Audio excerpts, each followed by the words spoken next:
Graybeard Gaming.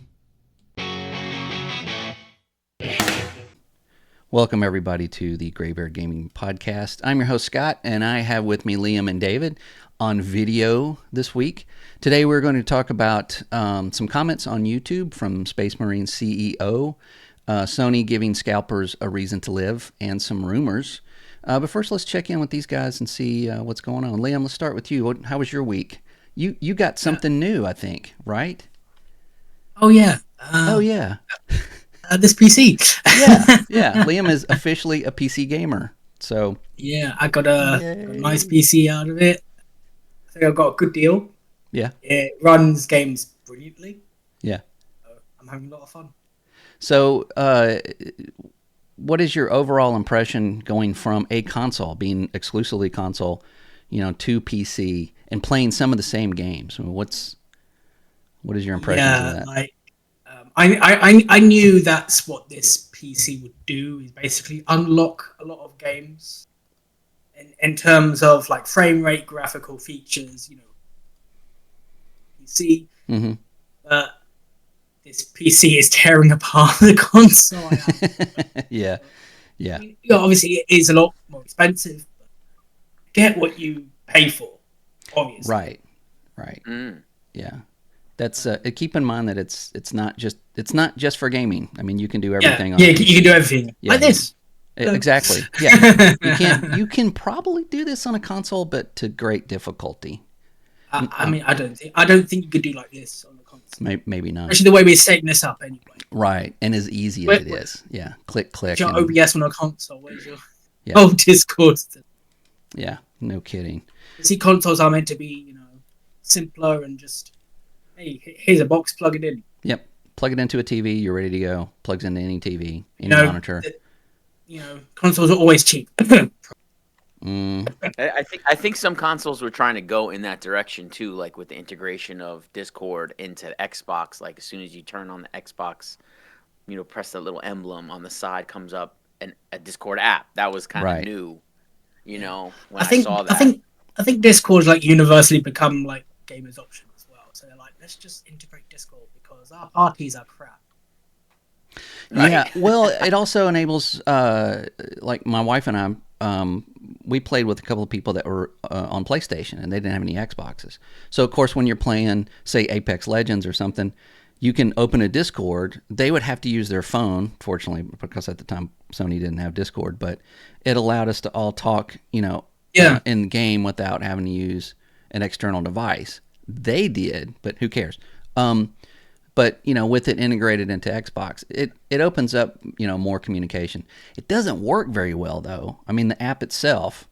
Yeah, it's a bit here and there sometimes, like anything.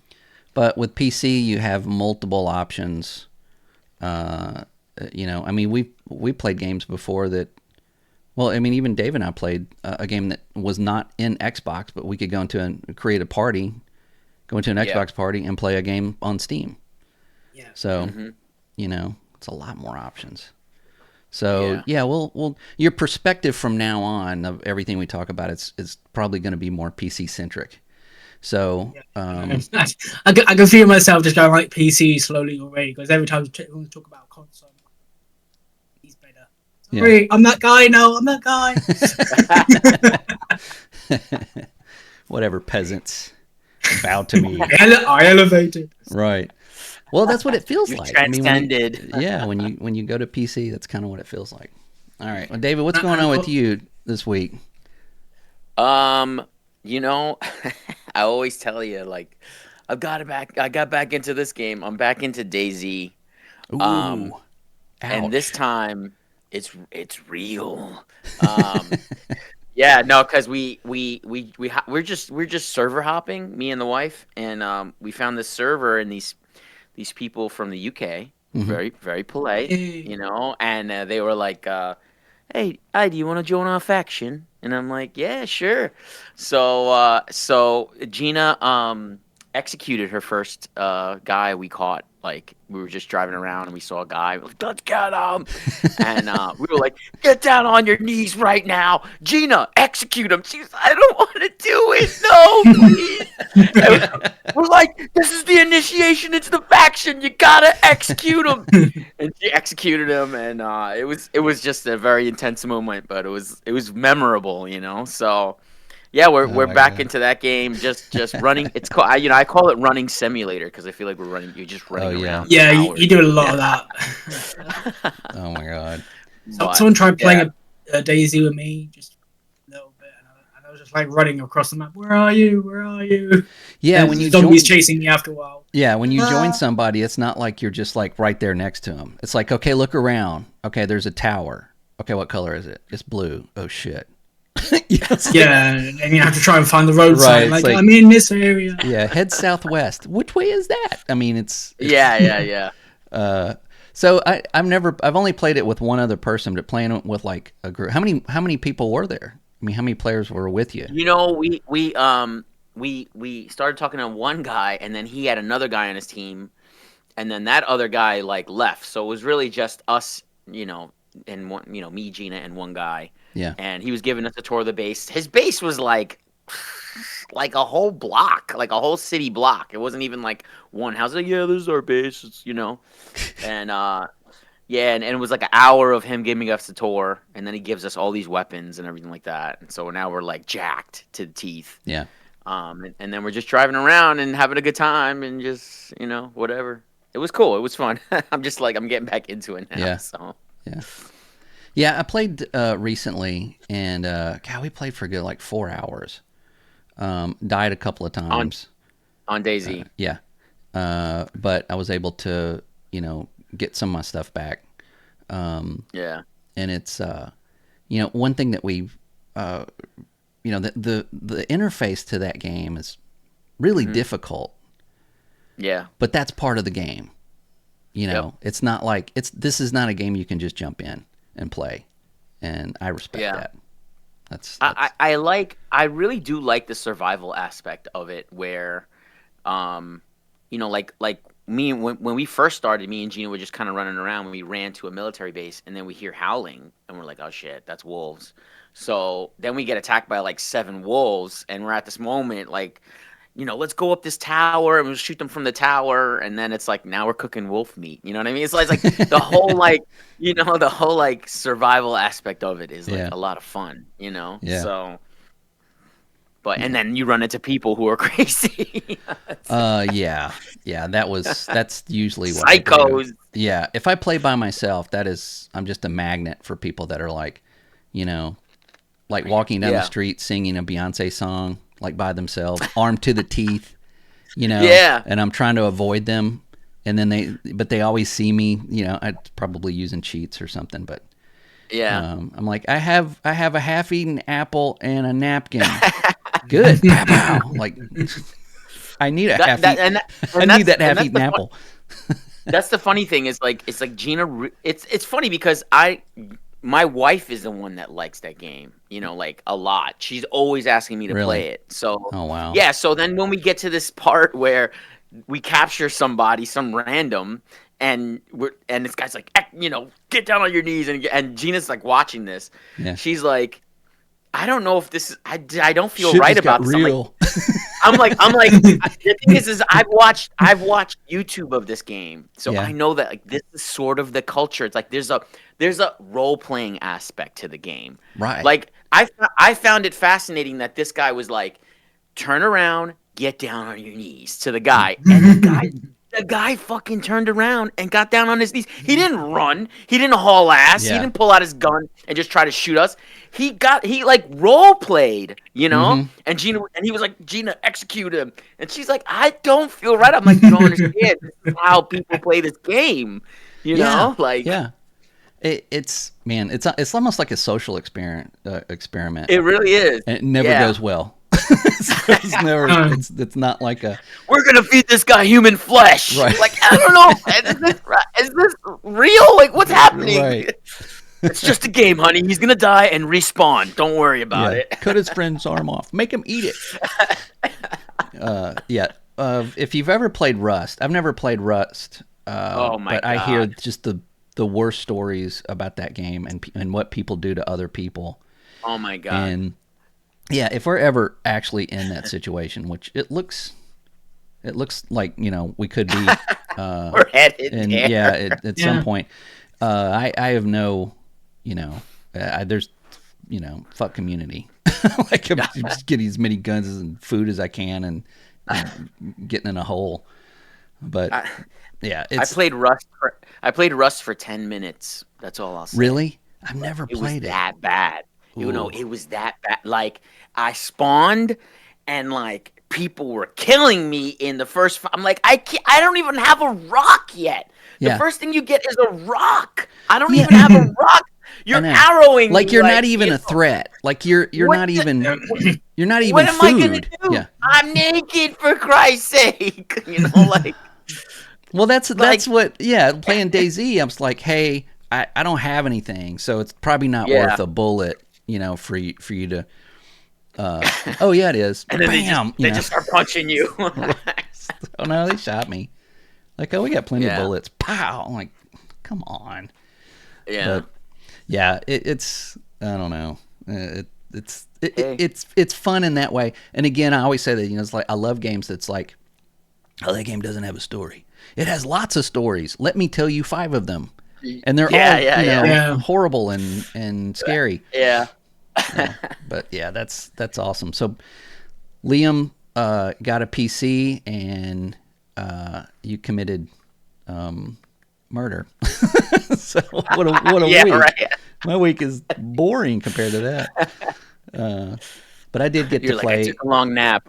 I took a long nap, and my wife's been out of town all weekend, so I just been playing a lot of Space Marines. I did stream last night. I streamed last night for a couple of hours and I played that. And this guy came in.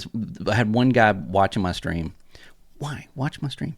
So I talk about what I'm doing, and he's like just feeding me like Warhammer information. Like, I'm like, why don't these guys do this and this? And he's like, this is why. I'm like, whoa. Like, I wonder how heavy this armor is. And he's like, these guys are like 300 to 400 pounds without armor. With armor, they're like, da, da, da, da. And I'm like, okay, maybe he's Googling it, or he just, that's why he's here. But it was really cool. I did that last night. That was fun. And I did get to play on VR some Dungeons of Eternity. And other than that, I've just been messing around. I'm working on my review of the Razer. Oh yeah, the Wolverine the Wolverine version 3. It's going well. Nice. Now that I got one that's actually working from Amazon. So can I see those back paddles? Yeah. Oh, we lost Liam. He's like, this is boring. Yeah, these are really nice. Cool, yeah. You were telling me about it. It's different than the Elite. You were telling me it's different. Yeah, this is the old version, which I do like these because you're very different. Yeah, this is great. We can do this on video. Your hands like rest right here. They don't rest on these. They rest right here. Okay. And when you need them, you just move your finger. But these, you kind of rest on it right here. Yeah. But it doesn't. That's how the Elite controller. Yeah, but you're still supporting the weight of the controller. I don't know how it really did it, but they nailed it. The back buttons are just superior. Yeah. Here he is again. Guess who's back? What happened? I don't know what happened. My PC was like, my internet. He's like, this podcast is too much for us. All right. So let's go ahead and get into the news. And we got, this is little stuff. But it causes controversy for some reason for a lot of media outlets. So I feel like we have to talk about it. But I don't want to be one of those. I don't want to be one of those people that are always talking about like DEI and all this stuff. But it's hard to not talk about gaming right now without talking about this. First, we're going to go with the tidbit. Colin Moriarty on his podcast said that he had a source that found out, and this is one of the things I didn't put in our notes because I don't know if you guys know this or not, but Concord cost $400 million to make. Not 200, 400. I'm seeing conflicting reports about that now, but I'm sure. I don't know. I'm sure either way, it costs a lot for so That's a lot of. I mean, it's a big goal for them. Yeah, I mean, only 400. right? I mean, that's almost $500 million for a game that was out 11 days. Yeah, I don't think that'll be. I mean, that wouldn't be like development costs. I think more that has to be everything. Advertising and media and everything. But he did cite that the game was not coming together like they had planned, and they needed help from other studios. And I guess that's where some additional costs may have come from. But which is kind of weird to me because, Microsoft does the same thing with their studios. Like if somebody's having issues with, say, Unreal 5, they'll get the coalition and go, hey, can you help these guys with this? Is that like, whose budget does that come out of? Oh, well, Microsoft's. I mean, it's not, it's not like, so I don't know how much of that is true and how much of it is just looking at money and where it's going. But still, I mean, I don't know why there's always such a disconnect from these people in the games. But $400 million is $400. That was cheap. It was $400. I think that's how much it made. It made $400. Yeah, it made $400. But man, that's just crazy. And we'll probably hear, like you said, Liam, there's probably conflicting views, and we'll probably hear more about this. But I want to get into this and get you guys' opinion, because I know we kind of talked about this last week, but did you guys see the PS5 Anniversary Edition announcement? Yes. Okay, so all right, let's discuss, because what do you guys think about this thing? Did they say how much it was? No, they didn't. There's 12,300 that they're making. Yeah, I saw that. Yeah. I saw, like, in the comments, somebody said $1,000. I mean, it could be 1,000 easy. Yeah. And there's a Pro. So there is a PS5 and there's a PS5 Pro. Yeah. And they're both. Yeah. Well, you had mentioned, or was it just separate? Yeah, there's bundles. You had mentioned that it's basically like scalper gasoline. Absolutely. And absolutely. Definitely. Yeah. Like no one's gonna get this thing. No, you're not gonna go to GameStop and buy this thing. No. They're only gonna have pre-orders on their website. It'll crash in like 10 seconds. September. Yeah. But you had said that, and I was watching the I guess it was IGN had some anniversary where they had the Japanese guy, I forget his name, but I was like, this, people are just gonna buy this. It's no big deal. Then he went over to he's like, every PlayStation has a serial number, and we're only doing 12,000. Like, only doing 12,000? Yeah. Are you serious? Yeah. Like, okay, yeah, no, you're right. This is like a bonfire of scalpers. 12,000 is nothing. Nothing. It's a drop in the bucket. Yep. Yeah. You could sell those. You could. I was like, I almost want to buy this freaking thing so I can sell it for I could repay my house off or something. I know. Right? That's the thing. Like, what is scalpers gonna do? Like, they could pay for it and then. I just want the paperclip. That's it. Oh my god. The paperclip. Paperclip. The paperclip. I want the Sony PlayStation paperclip. It's like, we have a paperclip. Like, what? What? I know, that is so random. You know that somebody's like sitting in like a warehouse somewhere and going, hey, I found all these paper clips we did for that thing back in 99 with this. What do you want to do with them? Hey, let's throw them in that anniversary kit. These guys will buy anything. It's just a paper clip. What? Somebody did like a PlayStation. They were like doing origami, and they had the paper clip. And hey, what do you got there? And it's like, oh, I did a PlayStation origami. You know what? That's a good idea. Let's add that to every PlayStation. Right. It's just they're like, how can you do 12,000? Oh my god! It's like they're just trolling them. And everybody it's so funny though, because like they show pictures of the PS5 Pro. And all these people on Twitter that were like, no, that's too much. I'm not buying that. And then they come out with this, and they're like, I'm selling my child to get this. How much? Who wants a kidney? I got a good kidney. Yep. I need. Yeah. Yep. So man, they know. They know how to play them. God, it's just wow. Yeah. I saw that announcement. I'm like, come out with this, price, and then they show this. and then they can charge anything they want for that gray one. Mm-hmm. And it's gray. It's just gray. It's just gray. I know because I had a PS1. You know, I had a Yeah, PS1. me too. Everybody did. I grew up on PlayStations.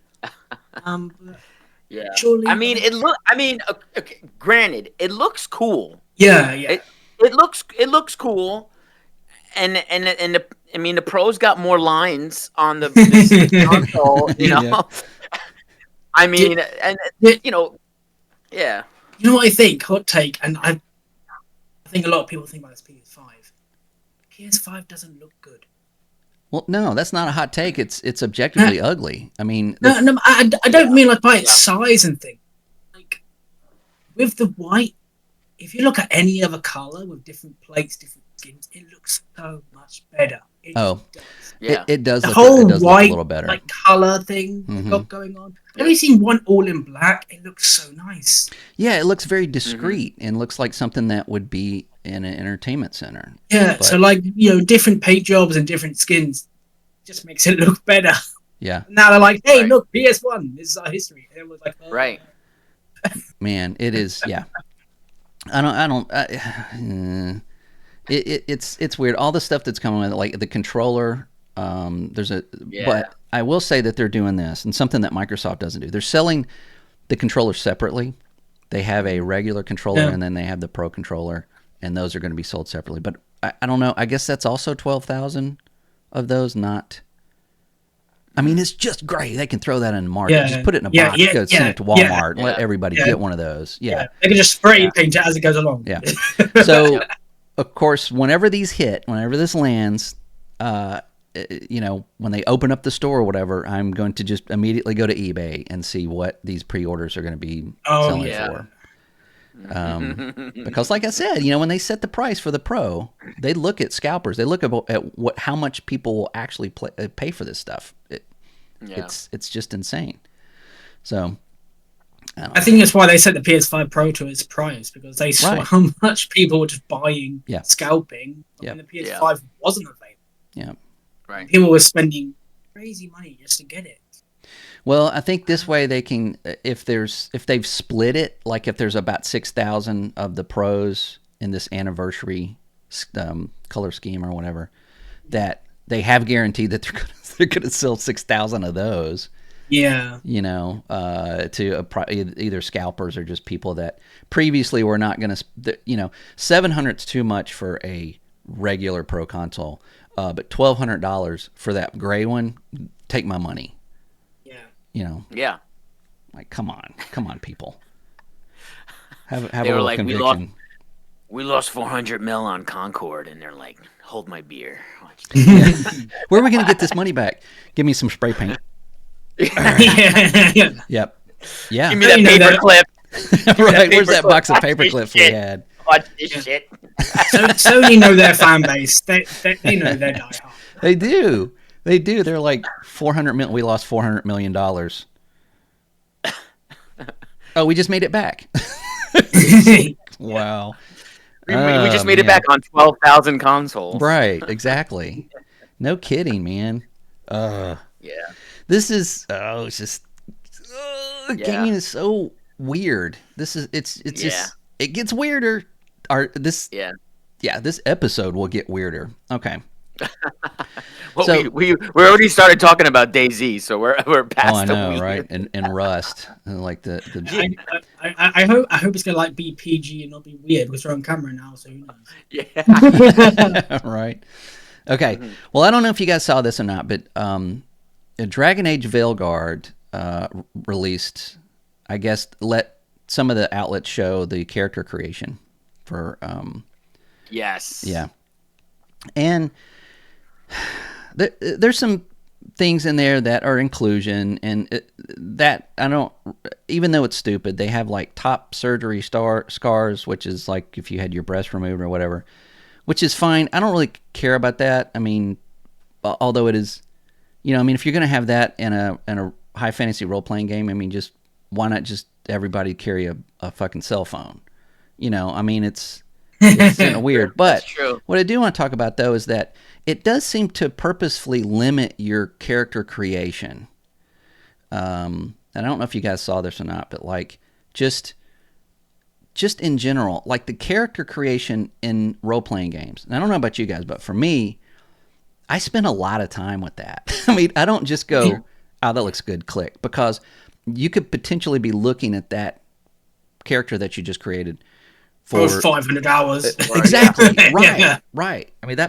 I mean, every character I've made in a Dragon Age game, I'm like, oh man, this character looks great, looks awesome. And you get to that first cutscene, then they're like, and you're like, oh my God, just especially with the character creating a lot of games, it looks good on that lighting, on that setting. Right. Until they start doing facial animation, and then you see them from the side, and you're like, what did I do? Start over. So this one just looks terrible. Like all the characters that they made just look absolutely terrible. Did you guys see any of this, or did you see I saw a little bit of it, and I think I saw people complaining that they can't make their butt big or something. Well, yeah, I mean, you can't make a woman like attractive in the game, apparently, because no outlet did. I'm sure they're probably trying not to, but apparently you can't have like an attractive woman in this game. And I don't understand why. It makes me feel like they don't care about Dragon Age. They don't care about making a role-playing game because they don't understand what role-playing is. Do they not understand what role-playing is? You don't create you in that world. You create a character. You role-play a character. This isn't Sims. Exactly, and that's exactly where the director came from, was Sims. Yeah. In Sims, people make their self and interject into a game. That's not what this is, So every time I see Veilguard, it gets a little bit better. I'm thinking maybe this is going to be a good game. Maybe this is back to basics and back to role playing. And then they show that, and it's just I don't know. What do you guys think? Like, if that's the character, if that's the importance in the putting in the character creation, how is that going to look for the rest of the game? Like, does that give you an impression of the rest of the game? Not really. I mean, I don't think so. No. You don't think so? You think it's like once you get past that, we're going to be good? Yeah, I mean, you still have to think about the actual story, the gameplay. Yeah. Yeah. Now wait a minute. I played the first Dragon Age. It was like a 4-player kind of dungeon crawler, sort of third person. Right? No, the first one was single player. It was. They're single player games. Yeah. What am I thinking? Maybe I'm thinking of a different game. But yeah, I mean, like, I don't know. I probably wouldn't spend too much time doing the character creation. I just want to get in there and get a staff or something to start. That's me basically in games. Yeah, this if I do play this, it'll be a preset because I don't even go into any of that. And but you know what? I will say, like, I do hate when like a game has like a serious character creation and then it's first person. And I'm like, right? Yeah. I can't even see myself. Yeah. What does this matter? What is Yeah. like? Yeah, I just don't think. For me, it's just placement. It's just what makes sense. Like having top surgery scars to me just does not make sense in a game about magic and dragons and swords and elves and shit. I mean, it kind of breaks the immersion. Yeah. I mean, if you had you could go to someone in the game and change your gender or whatever, with a spell.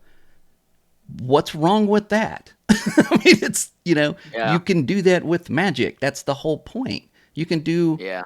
It just makes me think that, like I said, where they're coming from making this game is not at a point of high fantasy role playing.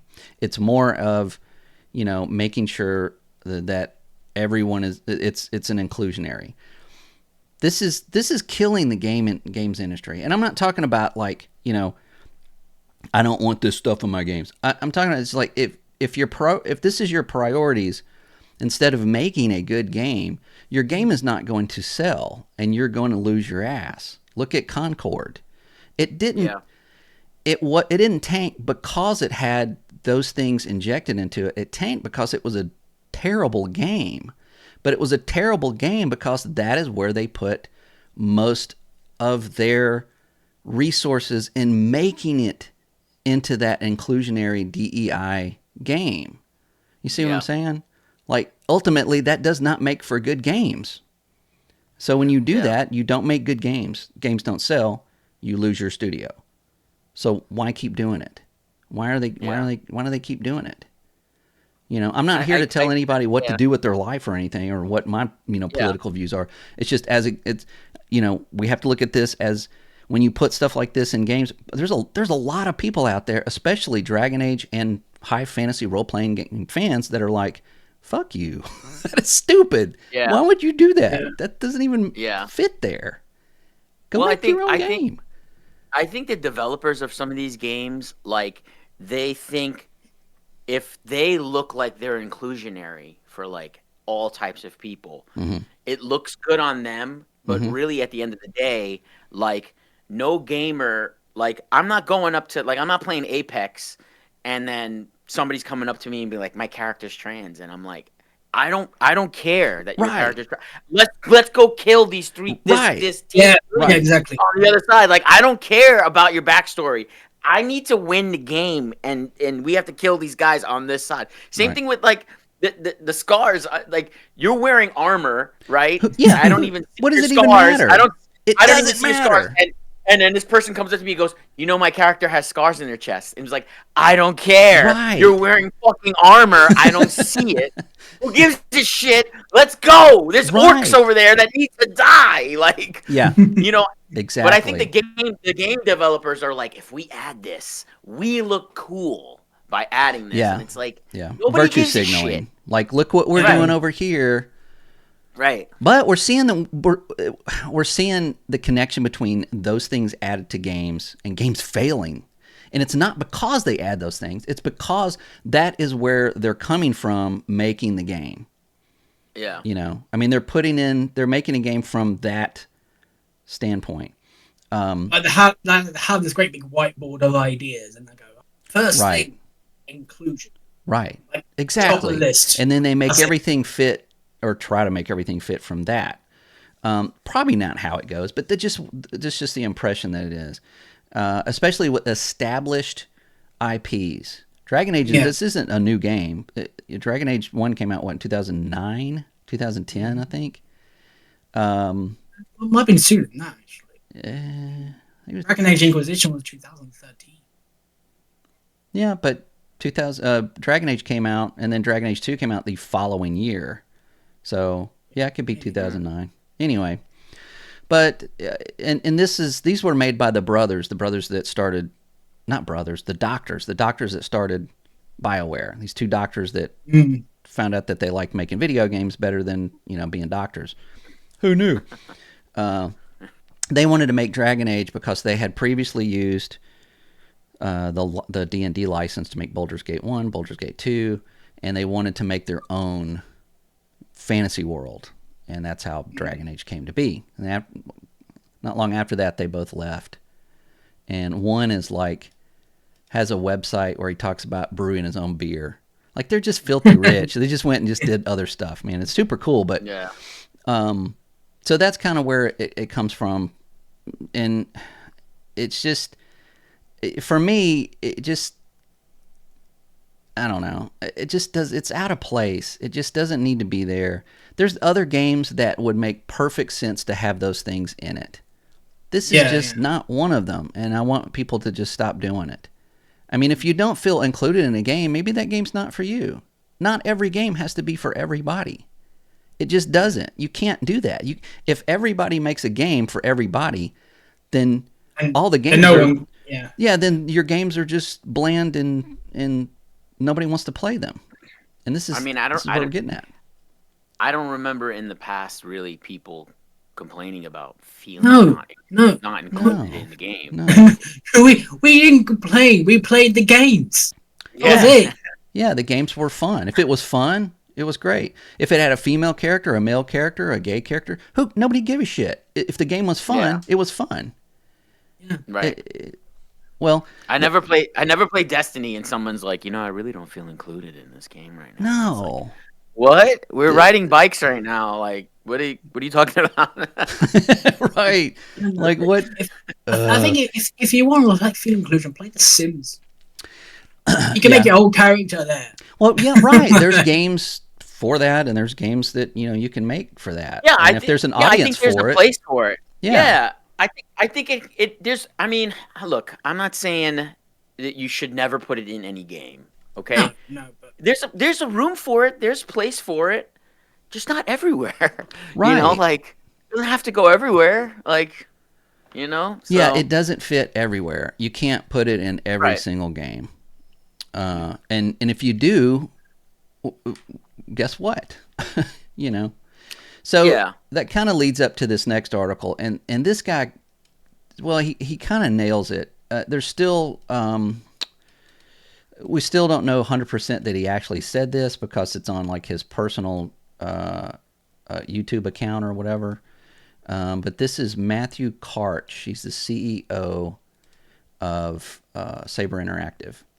And I wanted to find his... I should have done this before. I apologize, but... I have it up. Do you? Yeah. Also, his Twitter account shows him like playing a guitar.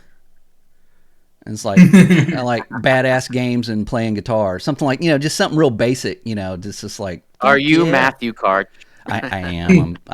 Yeah. I haven't seen you two in a room. I'm gonna see this together. I would have got away with it too if it wasn't for you. Anyway, but yeah. So Asmongold made a video. We all know who this guy is. Yes. And he actually commented on it, and this is what he says: "I love your videos. When we signed the deal to make Space Marine 2, all I wanted was a throwback game. We had a chance to work on something which by its nature was old school. I can't even comprehend many of the current games that we play these days. They're too complex and too much of an investment." Well, I agree with that. Yeah, everybody wants to, get that dollar. Let's see. We worked on Halo back in the day. Not a fan of what they did to Halo, but and that game could be distilled down to the simplest of shooting loops, but it was entirely addicting. Excuse me. That is what we wanted to recapture. I hope that games like Space Marine 2 and Wukong are the start of a reversion to a time when games were simply about fun and immersion. I spent some time as Chief Operating Officer at Embracer, and I saw games that made me want to cry with their overblown attempts to messaging or imposing morals on games. We just want to do some glory kills and get the heart rate up a little. For me, that is what games should be about. Wow. Bravo. I think he speaks for like everybody that plays games. Yeah. And this is the difference. Of course, some of the like IGN, of course, said this was controversial. How is this controversial by just saying? Yeah, controversial. Saying I want a game to be fun. Really? Right. Exactly. It's almost like we have to. We're at war with the developers and not all of them, obviously, but some of the developers and all of the media to get what we want. It's like if BlackRock comes in and invests money, they tell you how to make your game. That doesn't sell your game. It makes you lose money. But if we tell you, hey, this is what we want, then we get called, bad names. When did that happen? When did these people stop listening to their customers? This guy gets it. And there was also somebody that did comment and kind of back him up on that. And he, let's see, another's Oliver Hollis Leak, I think. Let's see, he also said, hearing everything you have to say about the story and the characters resonates so strongly with our actual approach. It's great to hear you calling out the exact things that we intentionally focused on. It was 4.5 years of intense work and passion, and watching videos like this makes it all worth it. So yeah, this game is everybody that's playing it is liking it. Everybody that's playing it is saying, man, this feels like what games used to feel like. The media is giving it poor reviews and telling everyone it's misogynistic and it doesn't have enough content. It doesn't have enough content because what we're used to is getting an overblown, microtransaction store tacked onto a game that's half finished. Yeah. And it's just like, why are we? When did we, the people that give them money, become such the enemy? And this guy kind of calls everybody out for it. So, I think that's a big thing about the media as well. They try to make this sort of fake culture war that goes on. Yeah, and there isn't one. There isn't one. You make it. Yeah. We don't care. We don't care what someone's gender is, who they are, what they do in the game, what they don't do in the game. We just want to play a fun game. Yeah. And that applies to a lot of industries. We just want to be there and enjoy the. We don't care about who it is or who made it. Yeah, it's look at my pronoun. I don't care. Yeah. How does that? Does that? It doesn't make have to be the better? basis. It doesn't have to be the basis of your argument. No. Just make whatever you make. Yeah. We'll buy it. Yeah. I want to go back to games as like, senators are like, this game is so violent and it made my eyes bleed. Yeah. I'm like, yeah. It's like, let's get back to that.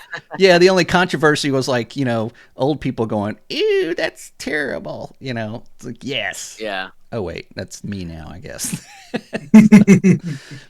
this is... Go ahead. No, I was gonna say he brought up, like you said, he brought up a Halo. Like Halo is just a perfect example. Yes. Of such a simple time. It's a great story, and you're just a guy, and you're running in there, and you got your gun, and you're killing aliens. Like, yeah, it's so. I mean, he gets it. He's like, well, why was that popular? Why was Halo popular? What was it about Halo? Halo was a massive, massive, massive success. 30 seconds. Why was that successful? Yep. Yeah, and it's just like, just copy that. It's not brain surgery. Like you don't have to I don't know at what point. Why do they think this will sell their game? Like the people that do care about this, that feel included and everything, there is such a small number of them, and most of them don't even play games. Like that is not what they're into. What they're into is everything about them being who they are. That's their identity. Their identity is not, being home alone. Your wife's out of town and you're on Twitch playing Space Marine 2 while some guy's like feeding you Warhammer lore. Like that's. They didn't make that game for them. They made that game for me. Yeah. And guess what? It's selling really well and doing really well. Wukong, same way. Those developers don't give two shits about what we think over here about anything. They made this game. IGN tried to go in and say blah, blah, blah, blah, whatever. They're, sexist and blah, blah. Game is phenomenal. It's selling really well. Just let's do more of that. Just make your game good. But I will say, with this, reading this and reading Dragon Age Veilguard, all like the stuff combined, it made me think too, when they talk about Halo, and this is going to sound really weird at first, but trust me, it comes together. When I was playing Baldur's Gate 1, there are two characters in my party. In Baldur's Gate 1, if you don't know, I don't know why you wouldn't, but it is a top-down RPG based in the Dungeons & Dragons universe where you have a party of characters and you do all this stuff. Anyway, my dwarf and my wizard, I can't remember their names. Somebody in the comments is probably going to blurt it out. But they argued constantly. They bickered. They didn't get along. One was like chaotic evil. The other one was like chaotic, they just didn't get along. Mm-hmm. I didn't know that I could intervene. I didn't know that I could go to them and go, hey, it's, knock it off. So I just let them bicker because I thought it was funny. So, like, midway through the game, I'm going through the forest, and they start bickering again. And one of them just is like, fuck it, I can't work with this guy. And they leave my party, and they just, like, go in opposite directions. And I can't talk to them. I can't do it. I'm like, what? I just lost my tank and my wizard, like, because they couldn't get along. I'm a bad manager. I'm a bad party leader, I'm like, oh my God, that one mechanic to me, I didn't know it was in the game. I didn't know it could happen. Of course, I did some research. And it's like, if you don't temper those guys, they'll just leave your damn party. That to me is like, that's innovation. That is something that's just like sitting in a D&D with, your friends, and two of them don't get along. If you don't like calm them down, they're going to flip the table or they're going to leave. And then it's like, well, shit, now So, just like Call of Duty, the first Call of Duty, pulling that gun up, aim down sight. I can't play any other game without that now. And it's like Halo. Oh, you can only have 2 weapons. Well, why can't I have 9 like every other game out there? Nope, you can only have 2. That changes the entire way you play the game, and any game going forward that has that. Those are innovations. Where are those innovations now? I don't see those anymore. Where are they? They're not there. Dragon Age Veilguard could be that game if those RPGs like that make those innovations. Where's your innovation? You don't have any. It's just top surgery scars. That's not innovation in gaming. Yeah. So, no. I hope the previews are good for Dragon Age. I really want it to be good. They are good. That's the problem, though. All the outlets are like, "This is great. This is game of the year. This is game of the year." I don't trust any of them. Not one of them. I know. Yeah. If they were hating on it, I would be excited. If they were giving it like 60 out of 100, just like they did Space Marine 2, I'd be like, "Here's my pre-order." The fact that they're loving it. Yeah. Yeah, I know. Makes us question the visit. Yeah. I want. Because you said like your party would argue, and that's what I love about like BioWare games. BioWare Evolved, Mass Effect 2, Mass Effect 3. That would happen if you didn't manage them right. Your crew would either die or leave. Yeah, you couldn't take like certain characters with you without them like bitching at each other like the whole time. Like you remember picking characters and like if I take Miranda and what was her name? I forgot. It was like, God, they're just going to be like just horrible to each other, and I don't want to hear that shit. So I'm taking this dude. I mean, you have those things that are built into the game, and and that's immersion. That's part of the role playing of it. Yeah, that's what I want to see in like a role playing game. Not cosmetics and scars or whatever. Yeah, where's all this AI that you put the AI in the characters? Don't take jobs from developers. Put the AI in your characters that you can have conversations with them and tell them, hey, can you go over there, stab that guy in the neck, take his wallet, and then pee on him. I don't know, whatever, and they go do exactly that. Instead of just having all these predetermined conversations and things that open door or whatever. Yeah. Where's the innovation for that? Where's the AI where we have characters that will like refer to something that you did or said 10 hours ago in the game? They can do that, but they're not. This is where we get our innovation. Is that's what I mean with like the game. I hope people review it well. I hope it does well. That's what I want to see in that kind of game, especially Dragon Age. Like, I want to see that companionship. I want to see, I don't know, people possibly dying because it's my fault. I want to see that in game. Well, so far they haven't showed much of that. Yeah. So, Avowed may have all of that, but we don't. Yeah. It sounds like a lot shorter Dragon Age game as well, so I'm not sure about. I don't mind a lot less bloat, but I don't know. But I 20-hour game. I thought you brought up a good point when you said, in Halo you can only carry 2 guns. It's like I think there's like a degree of restriction that games have, that's actually really good. Like when you told me, I said I gotta load every bullet in the clip in DayZ. You were like, that's what that game is. Mm-hmm.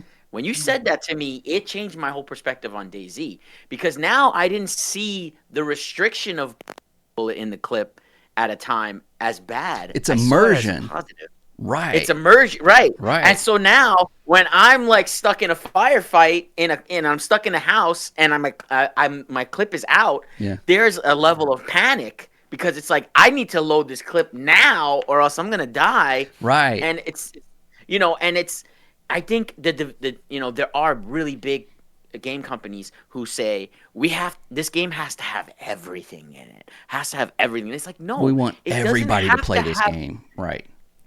It has to have. You can do anything. You hear that? I think they did that with Starfield. You can do anything, and it's like, Yeah. I don't want to do everything. Like, that's just too much. Like, it's okay to restrict some things because it makes it. And I'm restricted in real life. I can't do everything in real life. Right. You know what I mean? Like why would you? I think there's positive in the restriction. That a lot of people don't generally see. Yeah, I think it's good when it pertains to the type of game and the setting, and not every game has to do that. And like if you're playing GTA, you can just punch anybody out, right? And they allow you to do that. You can just be on the street and just start punching people. But I think for most people, you do that like once, and you're like, God, I could just punch anybody. But then you don't, because it's not part of it doesn't do anything for you in the game. I mean, there might be some person out there that only plays it to walk around and punch people. I'm sure there is somebody like that, but right. My brother does it. It's like it's the punching random people game. Yeah. I'm like, oh, you guys want to go do a mission or something? Like, no, we're just gonna punch this old lady. I'm like, what are we doing here? $60 punch lady simulator. Yeah. It does cater to that, but no, I see what you're saying. The VR space is a lot like that too, because you're limited, but it's like you're limited where you can go and what you can interact with, but you're not limited on what you can do around you, if that makes sense. Like when I first started playing VR, you got like. I'm like, I got my gun, I got some ammo, I got, I got a flashlight, I'm going. And you walk in and you see like some zombies or something. And of course you hold your gun up and it goes click, click. I'm like, I did not load my gun. I forgot how to load a gun. How do I load a gun? And then you got eaten because you start to panic, like, just throw the gun at them, But then of course, after you play a little bit, you go, okay, it becomes like, just like any other game, a little bit of muscle memory. But the limitations, I think, need to be just better implemented, much like if you play something like any zombie game in VR, you have all this stuff on you. You can pull out a backpack, you can open a radio, you can eat a candy bar, you can load your weapon, you can pull the slide back on a pistol and see if there's a round in it. And if you pull it back far enough, it'll pop out and go, well, shit, I just lost a bullet, right? You take the clip out and, take the bullets out of it, put the bullets back in, you can do all that. That's the immersion of what you can do in it. But you can't shoot that window. You can't oh, there's a window over there, and if I shoot it, it doesn't do anything. Because the limitation, you don't have to shoot that window. That doesn't add anything to the game. Right. So, yeah, and something like DayZ, of course, you're limited to certain things you do, but that it's almost like it is a VR game in the fact that everything you're fighting and doing is really having to do with your character and how you do things and what you're doing, what you're wearing, what you ate, how much ammo you got, what you're finding. That's what makes games good. When you try to do everything, again, if everybody's super, nobody's super. It just gets diluted, and that's what they're trying to do. They're trying to make these games they want everybody to play Dragon Age. Everybody, your grandmother, your mom, your aunt, they want everybody to play it because it maximizes their numbers. The problem is again when you make games like that, it's diluted. Yeah. It's not you're not going to reach your audience. You have to reach your audience. Mm-hmm. That's where you get your money. It's crazy. Just look at like GTA. GTA is not a game for everyone. But yet GTA 5 seemed to sell to everyone. Right, exactly. You're exactly right. They didn't make that for everyone to play. It's a mature title for people that, love like crime stuff. It's Quentin Tarantino in a video game. But so many people love it. There's people that I meet, they're like lawyers. My wife works with a lot of lawyers, and they're like, yeah, like, what are you going to do this weekend? Just play some GTA Online. Aren't you a lawyer? That's probably, like, think about that. It's probably your favorite game. It's like everything I do in this game is like change. But you're right. They didn't make it for everybody, but everybody plays it. If you make it for everybody, then nobody plays it. If you build it, they will come. Right. Exactly. I think we just broke the whole code for making a good game. Yeah. Jeez. We should have more listeners. But anyway, so Matthew Karch, hats off to this guy for just wanting to make games fun again. For the Emperor. For the Emperor, yes. I'm still playing that game. Man, I can't stop playing this game. Praise be the Omnisire. Right. Oh my God. Anyway, you know what problem I've got right now is I've got too many games. I got a PC. See, what did I tell you? I told you don't go buy 50 games. You just trickle down. Look for the sales. PC, you went crazy. Yeah, he did. He went nuts, man. No. Yeah, it's not just the PC games. I'm finding more games on my Xbox. Oh, well, that are PC, right? Yeah. Apparently, Gabe Newell went to his house and was like, "Thanks, dude. Like you just paid for you just paid my mortgage on my summer home." Yeah, there's if you go to the Xbox app on your PC, you've got all of those games as well. But I've got some Xbox codes as well. Like other games just came out. I'm like, my FIFA season's coming out. Uh-oh. Too many games. I've got man. Too much stuff to play. It is. It's a good problem to have. There's a lot of good games out there right now. We kind of complain about these big titles and this AAA, but they just keep stepping on rakes. But there is a indie and AA layer right there. Like that's where Space Marine 2 comes from. I mean, it's not really a AAA title. This isn't a $400 million game. I bet you can make 30 Space Marine 2s with that. Yeah. So there are games there that are fun and engaging and immersive. It's out there. Gaming is not dead. It's not I think I saw whatever. I think that's a good point really when I looked at Sony's games on the PC. Just look at their budgets. Oh. If you look at their budgets, I think this is the problem with AAA space. If you look like Spider-Man 1, Horizon Zero Dawn, okay, they're all like 50 to 70 million. Then you look at the sequels, so like 200 million, 300 million. It's like, where did that come from?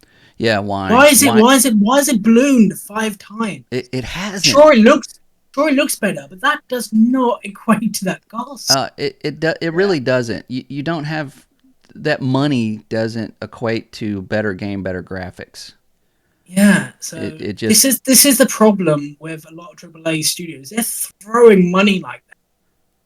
Yeah. And then adding all this like DEI stuff, and engine stuff. It's like, everybody needs to play because we need to make our money back. Yeah. Yeah, I wonder if it's just overbloated on purpose. I don't know. What did you say? Horizon Zero Dawn was like $57 million to make or something like that? Yeah, there's a 50 to 70, something like that. Yeah. They're out. Not even breaking 100. Yeah. Yeah, not breaking 100. And then the next one's like 200 million, 300 million. Where did that come from? Yeah. Well, I they're mean, like, listen, if you want to make this game, we're gonna need shrimp and lobster tail for lunch every day. Okay. Yeah. No kidding. It's like fill our break room, keep it full. Yeah. So I think it's a big problem in the gaming industry right now. Yeah. Look at what can be done with much less. Yes. With much less. Yeah. Like as much as I thought Horizon Zero Dawn or whatever was boring, the game was functional. Everything worked. It was a solid game, and it looked really well, and it played really well on the PS4. Yeah. Saved $70 million. Why can't you do that every single time? Yeah. We don't have to jump up in graphics every time. That's their own engine too. So it's not like they're licensing somebody else's engine to make that. They made that engine. Like every game does not have to be bigger and better because it doesn't have to be bigger to be better. Right. Well, this is what Microsoft is saying in their weird, obscure, stupid way. Is like you don't have to make these giant, over-bloated juggernaut games with those $300 million budgets. You can make smaller games. Look at Sea of Thieves. I don't know how much it costs for them to make Sea of Thieves, but I know it's made that money over 500 times. You know, that's what you want. And those games are fun. Sony really just tries to capitalize on those big budget games that their 10 million people want. And it's around 10 million. Only around 10 million people do they want Spider-Man 3, and they want Horizon Zero East, or, you know, it's The Last of Us Part 3. Those are the people that keep buying those.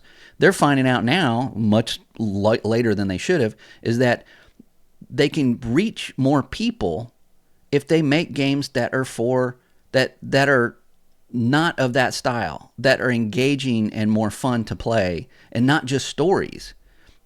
You know, and they've tried that with like Foam Stars, which tanked, and obviously Concord, which double tanked. But you know, a game like Astrobot, I watched videos of Astrobot. That game's, I can't wait for that to come to PC. I bet it comes to PC. It will come to PC. Yeah. You may have to have a PS5 controller to play it, but I already have one. So, you know, those games are selling well, and they're cheaper to make. And it just baffles me why it's taken them so long to see that. Nintendo does it all the time. Zelda did not take $400 million to make, but it sold buttloads. So, I think the industry needs to learn to be efficient with money, not throw money at everything, because that seems us the consumer as well. Now we're having to buy $80 games and $800 PS5s and microtransactions. And we have to stop buying the same game over and over again. You know, Horizon Zero Dawn, it's coming out remastered. Don't buy it. Stop buying it. Just quit. Put it down. Yeah. You know, this is not what we want. What you want is new properties, new games, new everything. So, I don't know. On this show, though, we don't talk about Nintendo a lot because I'm not a fan of Nintendo. I think they're extremely anti-consumer. I don't know. You guys probably are not Switch owners, maybe? You got Switch? No, I mean, I've played one. Yeah. I've had one too. Yeah. Yeah. I'm waiting for the Switch 2. If it comes out, it might come out 2027, but Nintendo's getting it. Yeah, I didn't play it all that much. But yeah, they got some leaks. We did get some leaks. Got some pictures of the Switch. Some pictures. We got one that was like super pixelated. I don't even know what that was. I think that was somebody's controller. That just took a shot of. Oh, look, it's a leak. But it looked like, and this is probably a prototype. And I didn't think about it. Being video, I could have brought the picture up, but it just looks like a larger Switch. And that's what a lot of production stuff looks like. It looks like the previous version, just slightly different until they go with the end result. But the specs on this thing do look, they're basically going to be about like a PS4, Xbox One graphics, but of course totally portable. That I'm, after having a Switch, I think that's where it needs to land. It doesn't have to have better graphics, but they just have to get away from that super ancient technology they're using now for the Switch One. And then this, of course, when this lands, it will disrupt everything in gaming. It will be massive. It's going to be huge. It's going to be huge. So, you think Nintendo will do a home run with the Switch 2? In what way? Like an actual? I expect it to sell loads by Nintendo. I think that it's been long. What is the time frame between consoles? This is like one of the longest periods they've gone without a new refresh of anything, right? Yeah, I think it's time for them for sure. Yeah. Oh yeah. Oh yeah. I mean, the Switch came out in 2017. Yeah. Yeah. Five's gonna be in. I know, right? And it's. I mean, my cell phone's more capable than the Switch is, and they still sell. So yeah, I think this is going to be big. I think, and we've talked about this before. I think it's going to be announced in like April-ish, and it's going to come out in June. if they really want to screw Sony over, they'll release it November. Yeah. Yeah, that'll be hilarious. Everyone. Right. Just to see that happen. I would love to see that happen, actually. Yeah, I would too. I think Sony is being stupid right now, and I think they need a little slap. I think they need a sit down. You know, they need to go. Microsoft just like we just making games, making software, and Xbox everywhere. Nintendo should just come in and be like, "Don't get that Pro. Get this brand new Switch with new games." Yeah. And like half the price. Yep. Yeah. That would really. They're not going to, but. No, it'd be a dream. Yeah, it would. And it comes with a Mario paperclip. Yeah, no kidding. It's the paperclip wars. Screw consoles. Yeah. It's all about the paperclips. Which one do you have? Oh, I got Master Chief. Oh, I got Mario. Master Chief paperclip. I'm gonna get it. Master Clip. All right. Nice. Get on that, Microsoft. You get left behind. It's all about the paperclips now. But yeah, we'll get some more leaks and more leaks and more leaks. But yeah, if you do go look at the specs for the Switch 2, it seems pretty capable. They're going with NVIDIA, which is kind of odd. But they did go with, Yeah, they have NVIDIA anyway, don't they? Yeah, it's the Tegra, I think, or something. But I think it's going to look good. It's going to be capable. It really just depends on, for me, it's about how does this compete with other handhelds, like the handheld PCs, which I don't like to compare, I know, but if somebody's looking at a purchase for, say, a Steam Deck or a ROG Ally, is this a viable option for playing third-party games or possibly, using it to connect to your PC and play your PC games? I don't think Nintendo would do that, but what if you could? What if you could stream your games onto your Switch from Steam?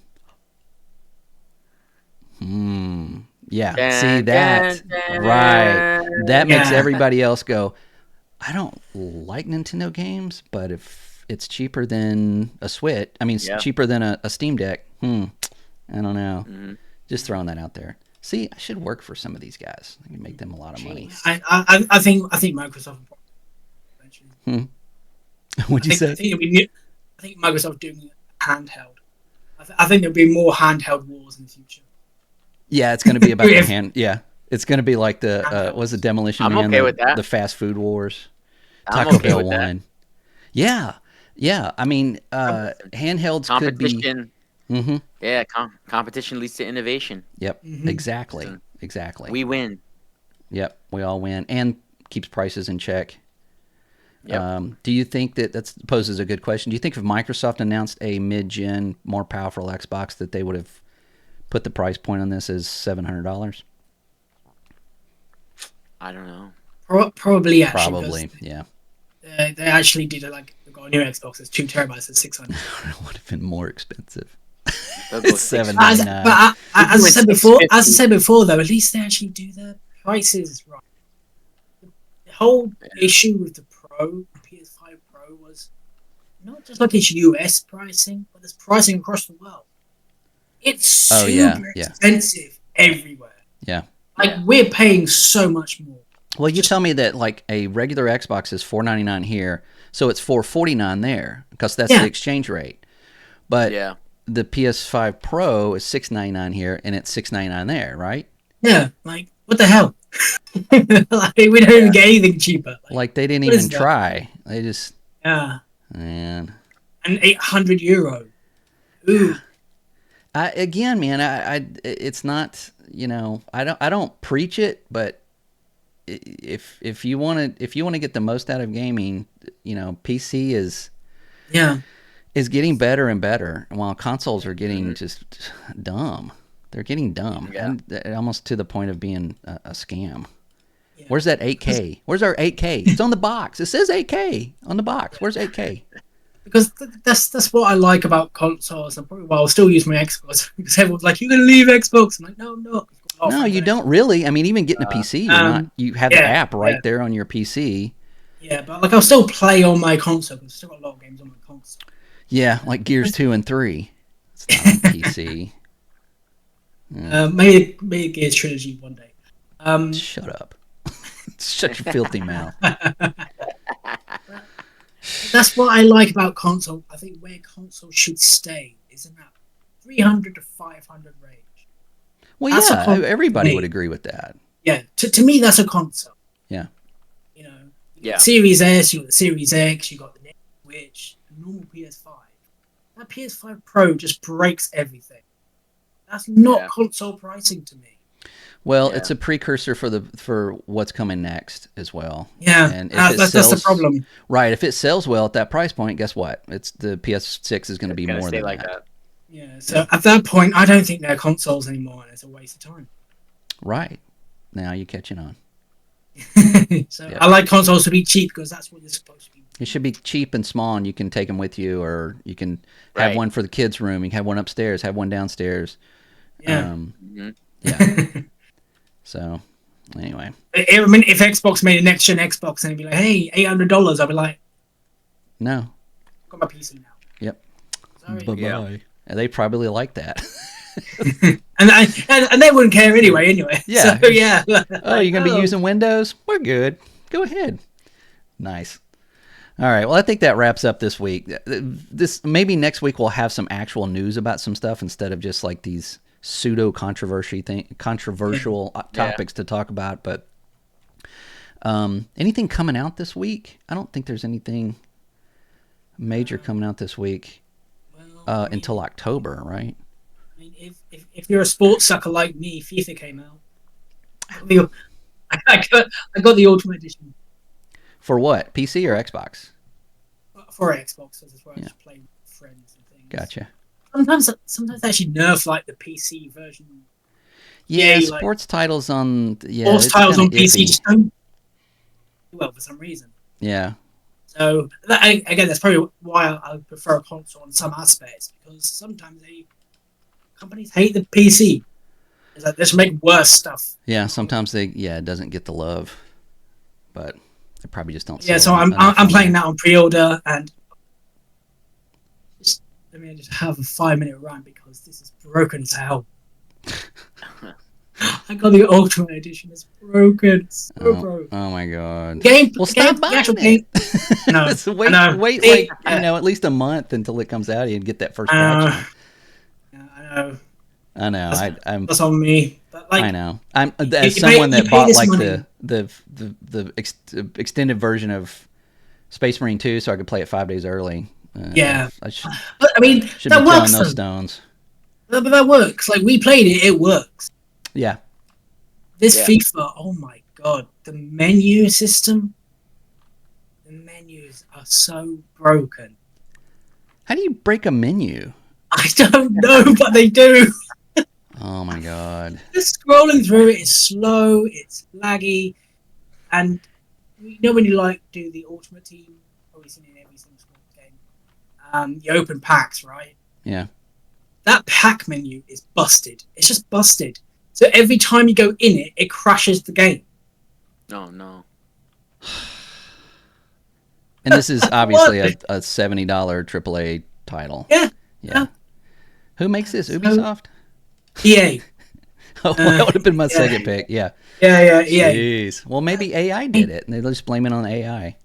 Yeah. Probably. But I mean, they're bad. Their games weren't great, but for early access special pre-order, no, you're a beta. Yeah, that's a beta. Well, good luck with that, man. All right, well, I think that wraps up this week. Gameplay's actually good, but... Is it? We don't want to hear about your broken game. Now, we'll do it. We'll do a play-by-play every week and see, have you gotten a patch? Does it work? Okay, and then next week, have you gotten a patch, and does it work?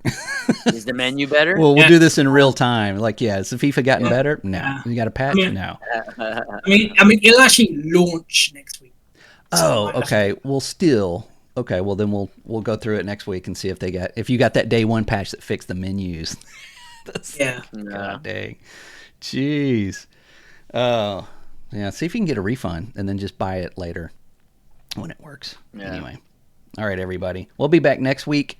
for another video version of this. So if you're listening to this on our normal stuff, go to Graybeard Gaming Cast on YouTube and check it out. Give us a like. So, bye-bye.